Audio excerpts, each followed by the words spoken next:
দর্শক, কল্পনা করুন, যে দেশটিকে বছরের পর বছর পানি, ভিসা এবং কূটনৈতিক চাপের মাধ্যমে প্রভাবিত করার চেষ্টা করা হয়েছে, সেই দেশ যদি হঠাৎ করেই বিশ্বের দ্বিতীয় বৃহত্তম অর্থনৈতিক শক্তির সঙ্গে নতুন অংশীদারত্ব গড়ে তোলে, তাহলে কি ঘটতে পারে? আর যদি সেই অংশীদারত্বের কেন্দ্রবিন্দুতে থাকে তিস্তা নদী, বন্দর উন্নয়ন, স্বাস্থ্যসেবা, বাণিজ্য এবং আঞ্চলিক ভূরাজনীতি, তাহলে পুরো দক্ষিণ এশিয়ার সমীকরণই বদলে যেতে পারে।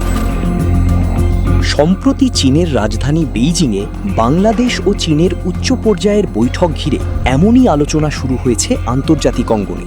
চীনের পররাষ্ট্র মন্ত্রণালয়ের মুখপাত্র গুয়ো জিয়াকুন এক সংবাদ ব্রিফিংয়ে জানান, তিস্তা নদী ব্যবস্থাপনা ও পুনরুদ্ধার উদ্যোগে বাংলাদেশকে সহযোগিতা দিতে চীন প্রস্তুত।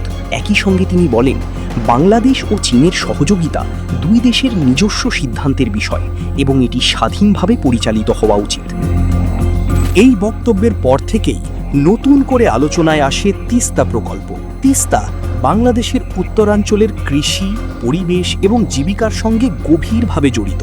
দীর্ঘদিন ধরে তিস্তার পানি বণ্টন নিয়ে বাংলাদেশ ও ভারতের মধ্যে আলোচনা চললেও এখনও কোনো স্থায়ী চুক্তি বাস্তবায়িত হয়নি। ফলে নদীটির ভবিষ্যৎ এবং এর পানি ব্যবস্থাপনা বাংলাদেশের জন্য একটি গুরুত্বপূর্ণ জাতীয় ইস্যু হিসাবে রয়ে গেছে। এমন পরিস্থিতিতে চীনের সম্ভাব্য প্রযুক্তিগত ও অবকাঠামোগত সহযোগিতা নতুন সম্ভাবনার দ্বার খুলতে পারে বলে মনে করছেন অনেক বিশ্লেষক। তবে বিষয়টি শুধু তিস্তাতেই সীমাবদ্ধ নয়। বেইজিং সফরে দুই দেশের মধ্যে পানি সম্পদ ব্যবস্থাপনা, নদী পরিকল্পনা, বন্যা পূর্বাভাস, জলবায়ু অভিযোজন এবং দুর্যোগ ব্যবস্থাপনা নিয়ে সহযোগিতা বাড়ানোর বিষয়েও আলোচনা হয়েছে। নদীমাতৃক বাংলাদেশের জন্য এসব খাতে আধুনিক প্রযুক্তি এবং তথ্যভিত্তিক পরিকল্পনা ভবিষ্যতে গুরুত্বপূর্ণ ভূমিকা রাখতে পারে। অন্যদিকে স্বাস্থ্য খাতেও নতুন সম্ভাবনার ইঙ্গিত দেখা যাচ্ছে। বহু বছর ধরে উন্নত চিকিৎসার জন্য বিপুল সংখ্যক বাংলাদেশি রোগী বিদেশে, বিশেষ করে ভারতে চিকিৎসা নিতে গেছেন। সাম্প্রতিক সময়ে ভিসা জটিলতা ও অন্যান্য কারণে বিকল্প চিকিৎসা গন্তব্যের বিষয়টি গুরুত্ব পাচ্ছে।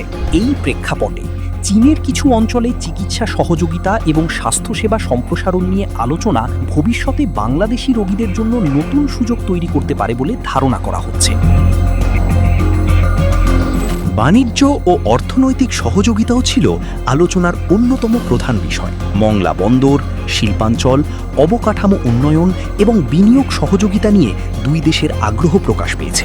বাংলাদেশ তার অর্থনৈতিক প্রবৃদ্ধি ধরে রাখতে নতুন বিনিয়োগ, নতুন বাজার এবং নতুন অংশীদার খুঁজছে, আর চীনও দক্ষিণ এশিয়ায় তার অর্থনৈতিক উপস্থিতি আরও শক্তিশালী করতে আগ্রহী।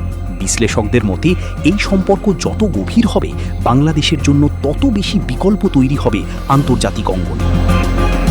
রোহিঙ্গা সংকটও আলোচনার একটি গুরুত্বপূর্ণ অংশ ছিল। বাংলাদেশ দীর্ঘদিন ধরে বিপুল সংখ্যক বাস্তুচ্যুত মানুষের আশ্রয় দিয়ে আসছে। এ সংকটের টেকসই সমাধানের জন্য আঞ্চলিক শক্তিগুলোর সহযোগিতা অত্যন্ত গুরুত্বপূর্ণ। চীনের ভূমিকা এখানে বিশেষভাবে আলোচিত, কারণ মিয়ানমারের সঙ্গে তাদের ঘনিষ্ঠ যোগাযোগ রয়েছে। সব মিলিয়ে বেইজিংয়ের এই বৈঠক শুধু কয়েকটি চুক্তি বা ঘোষণার মধ্যে সীমাবদ্ধ নয়। এটি এমন এক সময়ে ঘটছে যখন বিশ্ব রাজনীতি দ্রুত পরিবর্তিত হচ্ছে, নতুন জোট গড়ে উঠছে এবং দেশগুলো নিজেদের স্বার্থকে সামনে রেখে নতুন কৌশল নির্ধারণ করছে। বাংলাদেশও সেই বাস্তবতায় নিজের উন্নয়ন, অর্থনীতি, বাণিজ্য এবং কূটনৈতিক অবস্থানকে আরও শক্তিশালী করার পথ খুঁজছে। তবে শেষ পর্যন্ত সবচেয়ে গুরুত্বপূর্ণ প্রশ্ন হলো, এই নতুন সহযোগিতা কি বাংলাদেশের জন্য দীর্ঘমেয়াদী বাস্তব সুফল বয়ে আনবে? তিস্তার পানি, উন্নত অবকাঠামো, স্বাস্থ্যসেবা, বিনিয়োগ এবং আঞ্চলিক সংযোগ, এসব ক্ষেত্রে কি সত্যিই নতুন পরিবর্তন দেখা যাবে, নাকি এটি কেবল দক্ষিণ এশিয়ার বৃহৎ শক্তিগুলোর কৌশলগত প্রতিযোগিতার আরেকটি অধ্যায়? এর উত্তর সময়ই দেবে।